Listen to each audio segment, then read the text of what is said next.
Hello YouTube, this is Morgan, Airspeed Prime here with my next Avatar and Korra video. As you can see here on screen, this is going to be my top 5 Avatar and Korra story moments for 2017.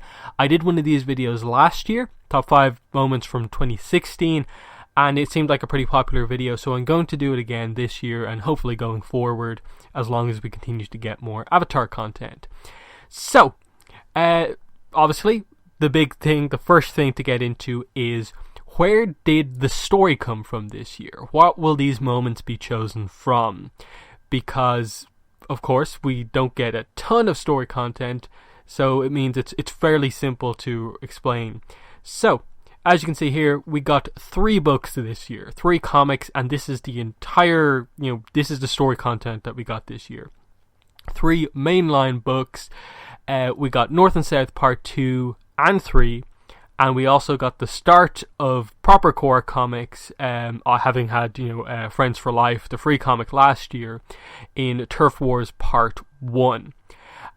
So a pretty nice lineup of 3 books here, but it's at the same time, I think, also a highlight of like, North and South, I think how it ended didn't blow people away. I don't think anyone hated North and South, but it didn't exactly impress in the same way that I think a lot of the other Avatar comics did.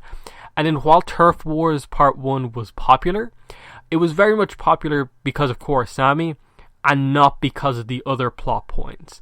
And without spoiling the list, the whole list isn't just Korra moments, so there does have to be other stuff as well to, I think, warrant a place on the list.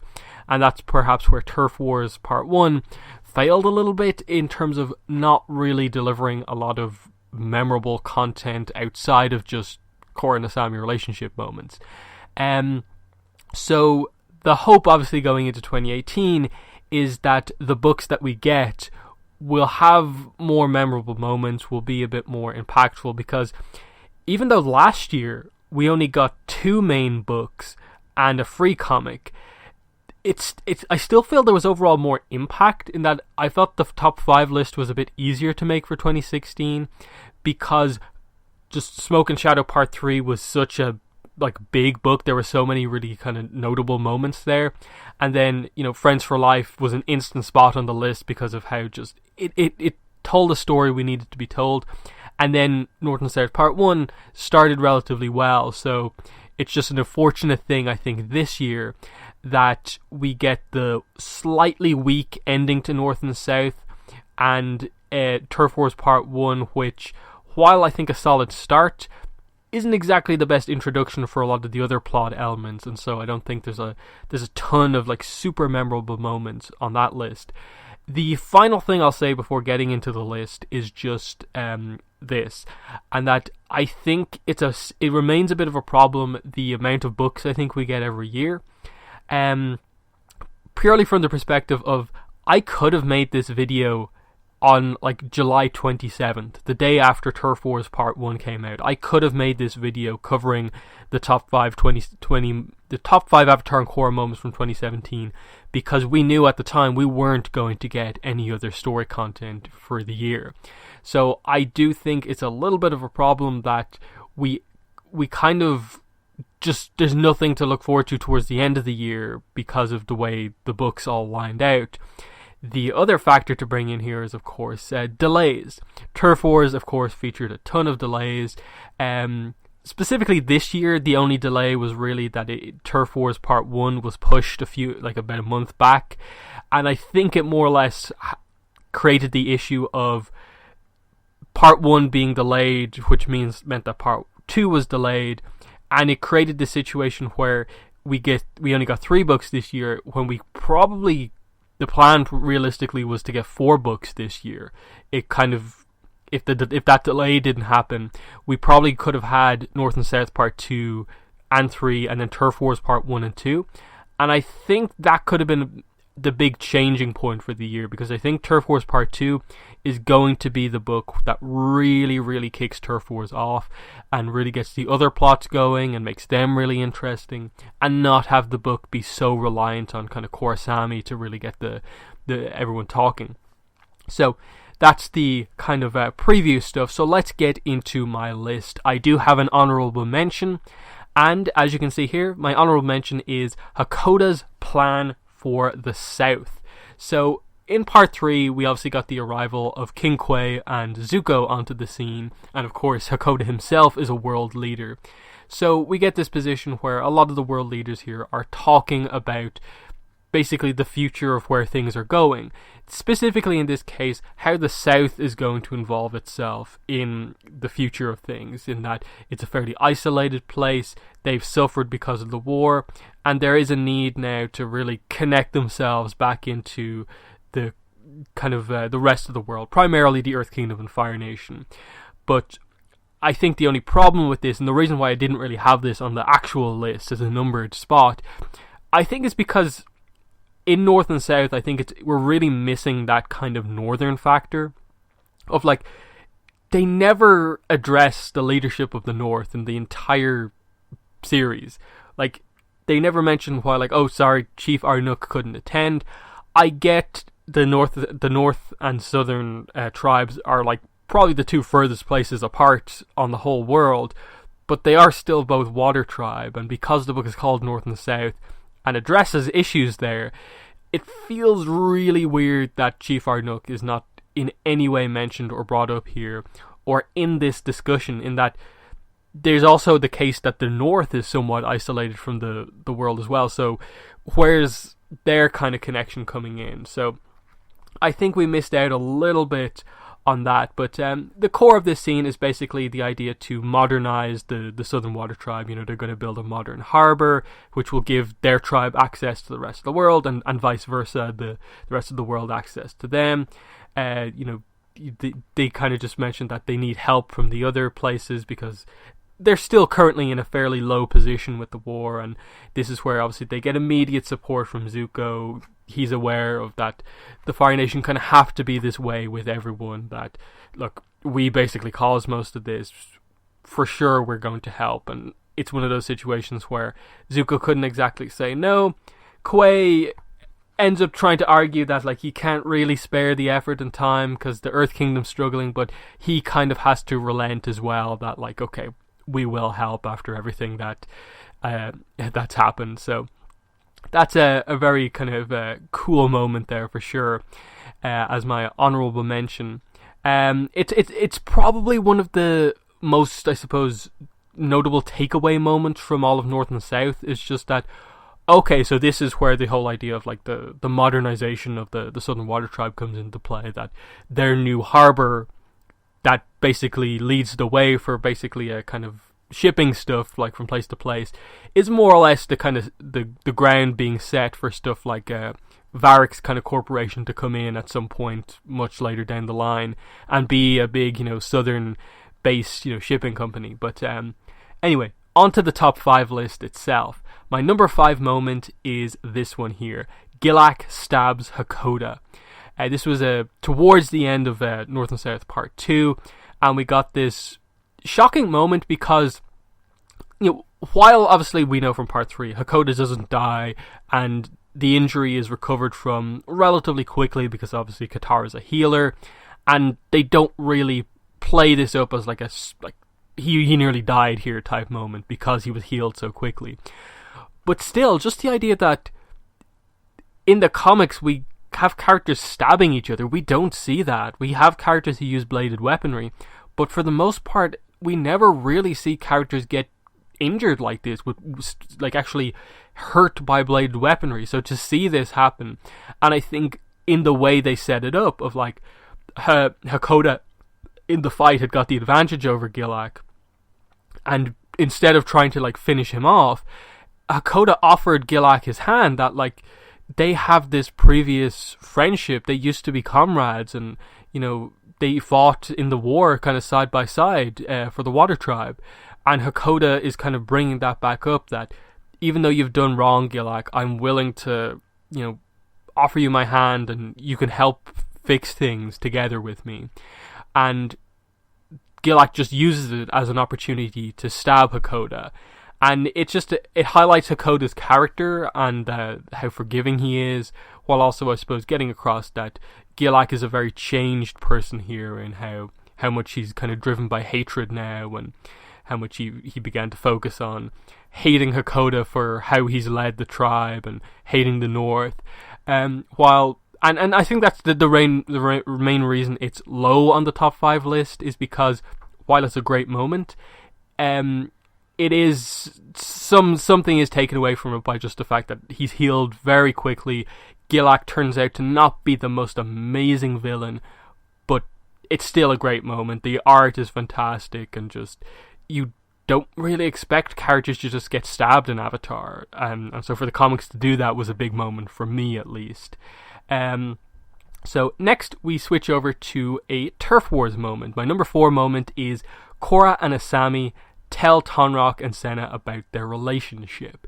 So this was obviously after the big Spirit World vacation. The first stop that the new couple take is to actually go and inform Korra's parents about their relationship. And I really like this because, personally myself, I've always loved Tonraq and Senna as characters. Seeing, an Avatar and how, the Avatar's parents react to like having their daughter be in that position.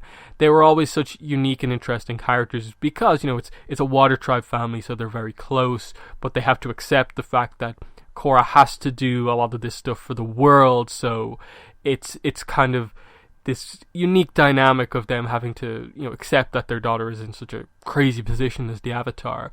And so the other dynamic here as well is that, they come into this with Asami. Obviously, she's lost her mother much earlier on in her life and is just recently dealing with the death of her father. So I kind of like it from that perspective of, like, they don't draw attention to it, but I kind of like to almost add into this scene the idea that this is Korra, like, introducing, Asami to her family. They know her already, but, like, as a couple here, and it's kind of saying that your family is gone, but my family's here for you as well. And so I like it as that, but also as the setup moment for, like, the rest of the book of, while Tonraq and Senna accept their relationship perfectly well, they do later on in the scene, of course, kind of inform them that, not everyone's going to, like, view this relationship and be as happy about it as we are. Lean on the side of keeping it private more so than just, like, screaming it at the top of your lungs that you're a couple now. They're just kind of urging them to, like, just, it's your personal relationship, you don't have to tell every single person about it.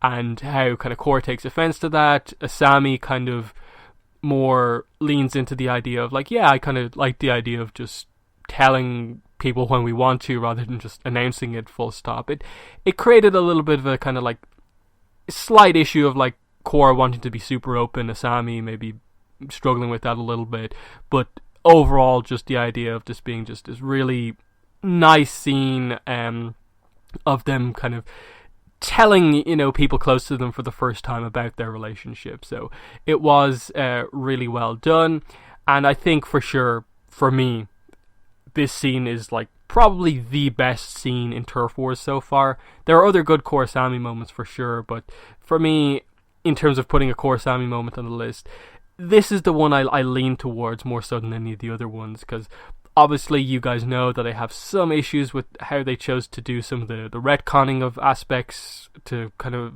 bring some of the scenes together, and, how they did other scenes, but, this was a really, really good scene, and of course, I liked getting to see Senna and Tonraq in the scene as well. So that's my number 4 moment. Number 3 is Katara saves Melina from towards the end of North and South Part 3.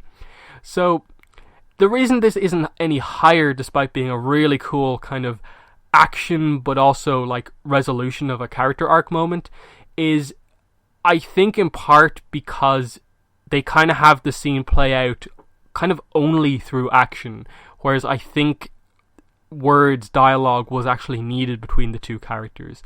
I really like the scene still, that's why I place it as my number 3 moment, because it has that impact of the setup from the end of North and South Part 2 was that Katara basically says to Melina, okay, you're changing your mind about these things, but what if you change your mind about kind of loving my dad? what then? And she's obviously very annoyed with Melina after finding out that she kind of, betrayed her trust in a way. And so she was kind of questioning, like, does she really love my father or not? And so seeing just prior to this moment, Melina being willing to kind of sacrifice herself by letting go of like Aang's glider to allow Aang to save Hakoda, it really showed to Katara the devotion of Melina to Hakoda, that it was kind of true love. And so for everyone's sake, because this is kind of Katara's moment of realizing that Melina is a good person, she cares about her father, and she's not going to let her father's new girlfriend die like this. She does this really awesome, as you can see in the panel here, ice move where she just goes like directly out from like a cliff face into the open kind of ravine and saves Melina and goes straight back. It's a really cool sequence that demonstrates how powerful Katara is, but it's also like she could do such a powerful moment because it was kind of enhanced by the emotions of wanting to save Melina as well. So I like that dynamic. The only unfortunate thing is that this saving moment is what the writers seem to think is enough as like the resolution for this dynamic, whereas I do feel some sort of a talk was needed beyond just the thank you kind of type moment that they have after this. I think we will, as the comics progress forward, eventually get more scenes with Katara and Melina that will probably address what their dynamic is going forward. I just felt that like you did need one final moment in the series to kind of showcase what the dynamic is going forward. If, as we suspect, at some point Hakoda probably will get married to Melina at some point, and this is going to be kind of Katara's new kind of mother dynamic in a way, I would have liked to have seen a more, dialogue heavy resolution to this scene. But still, the way they did this interaction was well done. The kind of bridge of kind of return kind of type sequence was very kind of dramatic in how they did it. So definitely a cool moment. My number 2 moment is also from North and South Part 3, and that is towards the end, once again, Katara and Sokka go to visit their mother, Kaya's grave. And this was really surprising. It was kind of always, I think, something that people maybe thought about, but I don't think anyone full on predicted, especially towards the end when they maybe hadn't gone earlier in the comic to see this. It was kind of like, oh yeah, like this made complete sense. So it was a great moment when it finally happened, and it's a good ending to the North and South kind of arc here. Of course, there's been criticism, I think, since this came out about, yes, North and South's plot is a little murky and a bit all over the place. They didn't seem to have that great of an idea about what exactly they wanted to get to at the end of this story, in that they don't really resolve the North and South conflict. The main conflict that they end up resolving in the book is just that Katara is kind of willing to give all of these changes that are happening a chance. And how she's come to get to this point is that she kind of realizes that she's been kind of focusing a little bit too much on nostalgia, and that the big thing in the dialogue here, she says, is when Sokka, when Sokka and I came back, I was hoping to find a home where everything is how it's supposed to be. But I realize now that that just isn't possible, because a home where everything's how it's supposed to be is a home with you still in it, Mom. And she talks about kind of Melina and how she kind of saved her and can, I suppose, see a future, with someone like that, and that she saved her because of the courage that kind of her mother Kaya has passed on to her. And there's some really nice kind of little connection moments, and they transition this into obviously the idea of the two girls who are the waterbenders, and Kaya gave her life to continue the tradition of southern waterbending, and Katara kind of sees that as like, this is something she can do to always keep like the original kind of aspect of the South still alive, that she can teach new people, Southerners, what southern waterbending is, and that's a way to keep the tradition alive, even if the towns, villages, and maybe some of the culture of the Southern Water Tribe is changing. I think it was a nice end to just kind of give Katara that open mind to what's happening. It's just a little unfortunate that they do that while leaving a lot of the stuff that they set up in the book still somewhat unresolved. About, again, the North and South issues, all the protesters, the fact that even though Gilak died over the course of the North and South story, they didn't really address the fact that he had this big following that supported him, and they seemed to just kind of dismiss them as just weird protesters, even though there was a huge portion, and like people from like Hakoda's inner circle were like betraying him towards the end of the book to side with Gilak, and they just kind of dismissed it as like, yep, they're thinking about things the wrong way, no one cares about them. So there's still aspects of that. Of course, one of the big things I think we know going forward from the hardcover for North and South is that to some degree the ending of North and South, especially in part 3, was written more as a kind of swan song for the creative team, more so than, I suppose, meant to be a setup book for stuff going forward. So that's why it kind of ends with more of a, yeah, that's kind of the ending for now, everyone's happy, rather than trying to really wrap everything up and set up more stuff going forward. But that's just something that, you kind of just have to accept. The creative team, to some degree, deserve that moment of just having the happy ending with all the characters for their stories as far as they're telling them. Team Gurihiro and Jean Yang. So that is my number 2 pick. So my number 1 pick is, you could probably predict it, because I loved this moment so much from like when the book came out. I did the review, the podcast. It's just been a scene I talked a lot about. That is, of course, Hakoda and Katara talk about Melina just before Aang returns. It's this perfect sequence. I think it's one of the best written sequences in all of the Avatar comics, and I love that it's just a character moment. There's no real action here. The focus is purely on, initially, just a really nice moment of Katara and Hakoda finally kind of sitting down and to have a one-on-one talk about everything that's happened, and how kind of Hakoda uses Katara's relationship with Aang to kind of help to explain to Katara, the dynamic that he has with Melina. It's a really, really great scene because they write Hakoda so well as, such an understanding kind of character that he gets the exact reason why Katara is a bit like on edge around Melina and doesn't know how to think about it, but also is aware that, like, no, you know about this. I'm not going to treat you like a child here. You are in love with Aang. Aang's in love with you. So you know what that type of love is, and that's the type of love I feel for Melina. And so it's just that really cool way of explaining it to her, and then for them to time the arrival of Aang to kind of give this moment of Katara, who hasn't been away from Aang for this length of time since like he left in the last series basically, to now. It kind of shows this moment of like how happy she is to see him again is the exact reason of like, that must be the same sort of dynamic that my father has with Melina at this point in time. And so he gives her this perspective of being able to go like, okay, he's been nothing but supportive of my relationship with Aang. He deserves the right. He deserves it that I give her a chance. And she is. She opens up to Melina, but then it's, of course, the truth stuff comes out when Gilak attacks.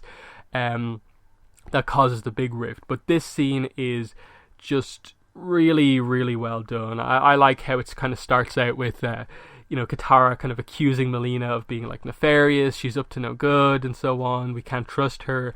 But just Hakoda saying, I know her. I wouldn't have fallen in love with her. She has a good heart. And Katara tries to say, what if you're blinded by your feelings? And I like how he counters this. It's like such a perfect way to kind of counter that. In that, like, you're old enough now that we can talk about things. You know what it's like to be in love. And then, as you can see on the panel there, So you know that the right kind of love, the kind that's real, that sacrifices, that kind of love doesn't blind you. It actually helps you see. And then Aang arrives. It's a really, really well done moment. And it's just kind of this perfect example of like in the same series where it feels like they struggle so much with the plot to just get anything like what's North and South actually about in the end. That same book where there's so much struggle with that and the plot being so messy and murky, what's it actually about? They get some of these character dynamics and moments so right, and this is such a perfect example of that. That Hakoda it's one of the best things from North and South is just that they got how to write Hakoda as a character, that he's not just a Water Tribe warrior. It would have been very simple to just write him very similar to like a Tonrock, but he's different than that, in that he has this very understanding side, which we know about from, like the first episode of book 3, we see that and so on, and they continue that here, and it works so well. So they're my top 5 moments from 2017. In the comments, of course, let me know what your top 5 moments were from the 3 books that came out this year. North and South Part 2, North and South Part 3, and Turf Wars Part 1. What would be your favourite couple of moments? What are your thoughts on my list? But yeah, that has been the video. Thanks for watching this video, and bye.